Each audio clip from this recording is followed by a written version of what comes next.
Hello, my name is Richard Denny. Welcome to my home.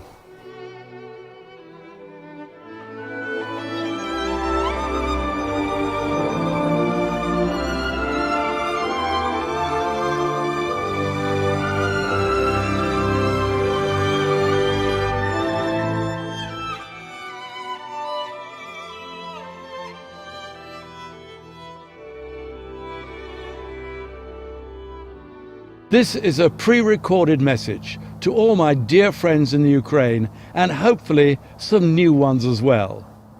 Sitting here in my garden, I'm very conscious of what you are experiencing currently, with the turmoil, the uncertainty and the worries that is happening in the eastern part of your magnificent country.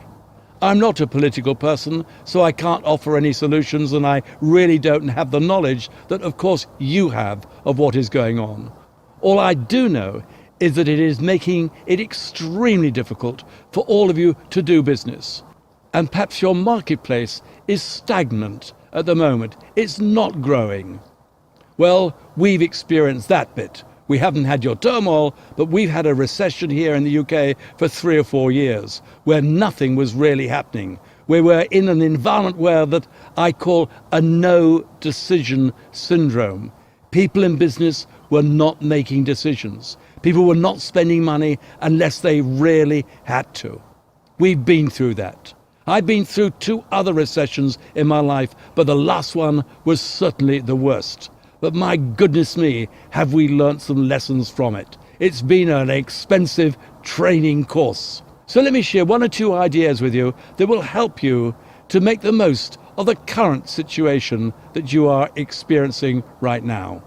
And I'm sure right now that in the Ukraine, some of the greatest success stories are going to come out of the turbulence, of the horrendous situation that you're all experiencing, and the uncertainty of what really is the future going to be for all of you.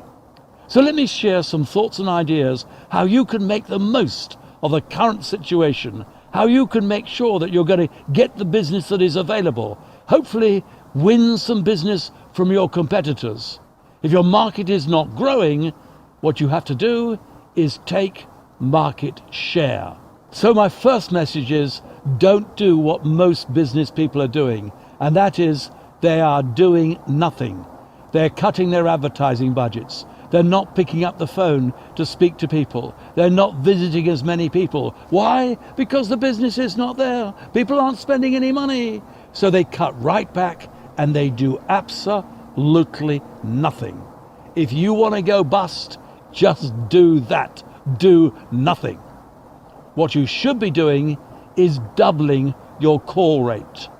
Doubling the visits you make to people, not to put pressure on them, but to stay in contact.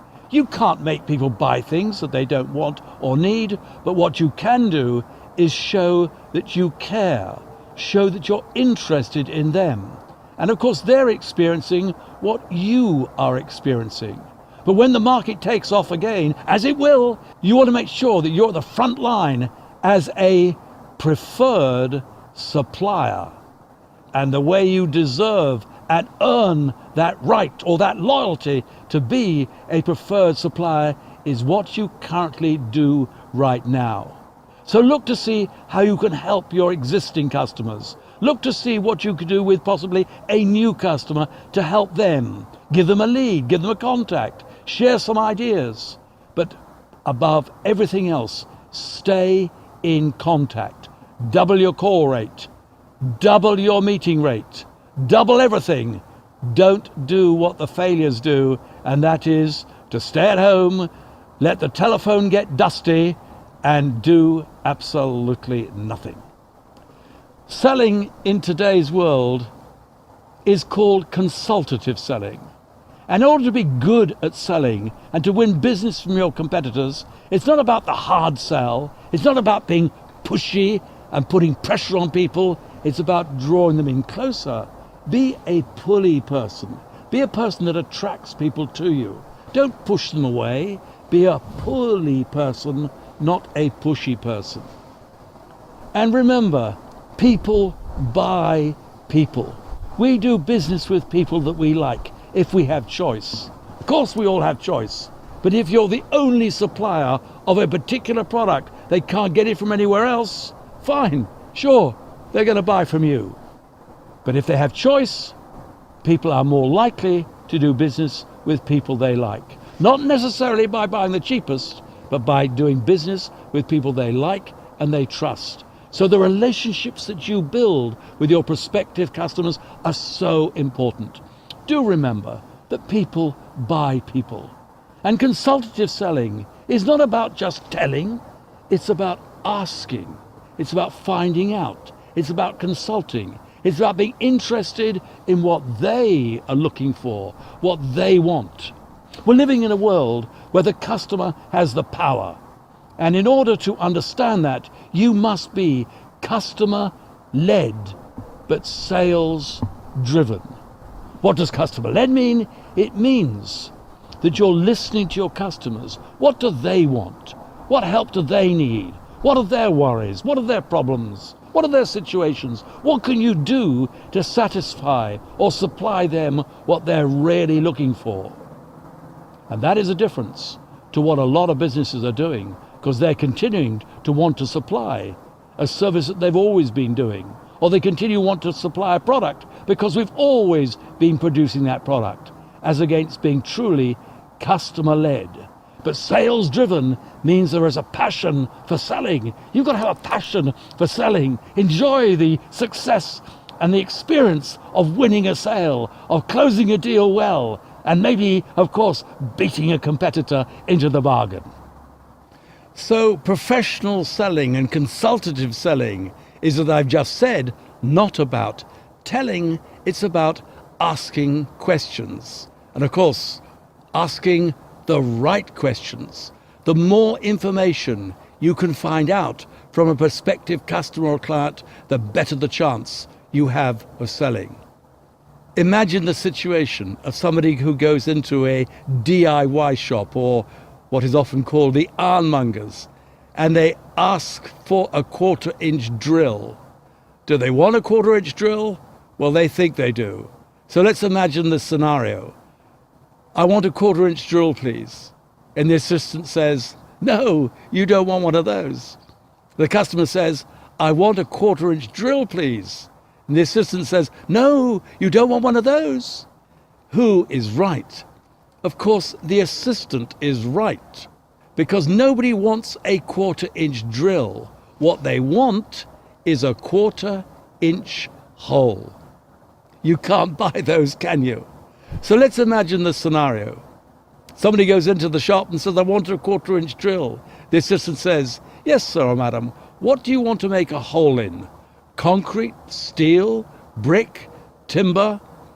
The customer says, I want to go through a brick wall. Fine. How many meters deep do you want to go? I have a widget that'll do that. You see, the customer wants a solution. They want the result. Now, the only person who'd want a 1/4-inch drill would be a drill collector, and there aren't many of those around, are there? So you must sell the hole, don't sell the drill. Sell the result of your product and service, because that's what people want. They really don't want your products or services. They want what it will do for them. And there lies the difference. So you have to find that information out by asking the right questions and showing an interest in their worries, their problems, their situations, their expectations.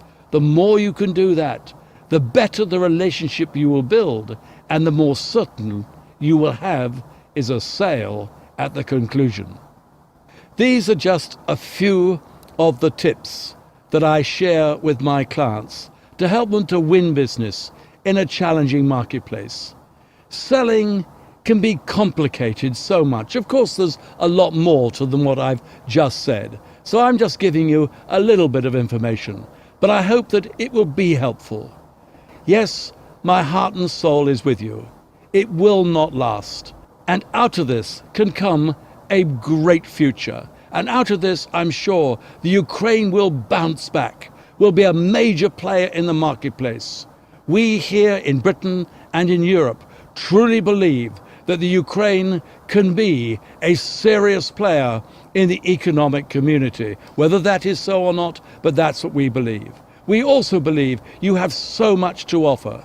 The Ukrainian people are great, hard-working people, highly intelligent. You have some wonderful natural resources. You have so much to offer. So it won't last, the current situation. Stay positive. Stay enthusiastic. Do everything you can to support and help each other in business. But above everything else, your customers can lead you to more business.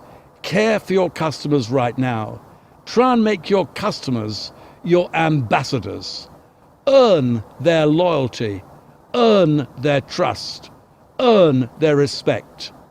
Do not expect it. And there lies the difference. We earn trust. We should not expect it. We earn loyalty. We should not expect it. So, good luck and great success.